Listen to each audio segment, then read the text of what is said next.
Let's take a trip back in time. 5 decades ago, in the 1960s, there were only 3 network channels, and those signals went off the air at prime time. Remember, this is the end of our broadcast day, and they play the Star Spangled Banner and then go to snow. Well, in those days, families huddled around the set for news and to be entertained by shows like Leave It to Beaver, a sitcom. The first time people heard about situation comedy on television, about real-life family values written from a child's perspective.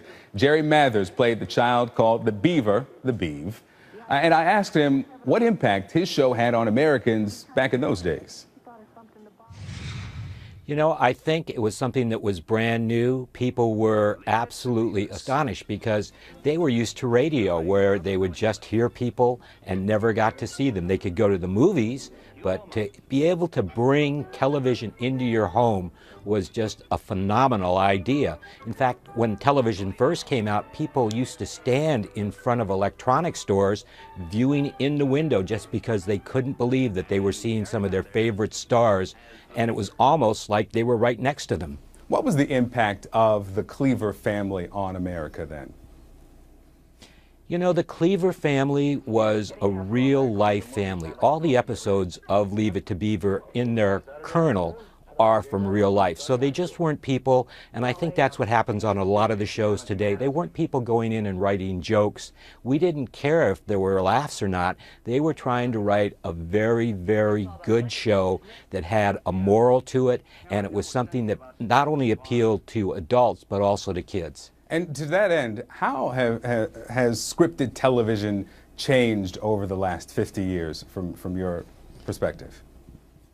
Well, from my perspective, it's much more salacious now. You know, people, the more things you can get on, a lot of times the people that you're watching, you've heard about them, not because of the show they've done, but possibly because of the troubles they've had with the law and other things. So television was a completely different type.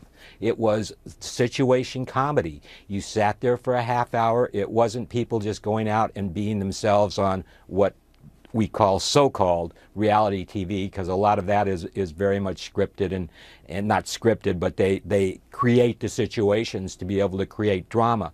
Leave It to Beaver is all from real life. Now, I'm not saying that all that happened to just one kid, but the base or kernel of each story is things that really happen to kids. What do you watch today? You know, I hate to tell you, but I watch you guys all the time. For the most part, I watch the financial networks, and my wife will tell you, I'm a news junkie. I like to know what's going on in the world, and I manage my own finances, so I do watch a lot of the financial networks. So one of the icons of situation comedies doesn't watch sitcoms. You know what? Most of the things that I see today, I don't find them all that funny. Watch the CNN original series, The 60s, Thursday, May 29th at 9 p.m. Eastern. That is the premiere right here on CNN.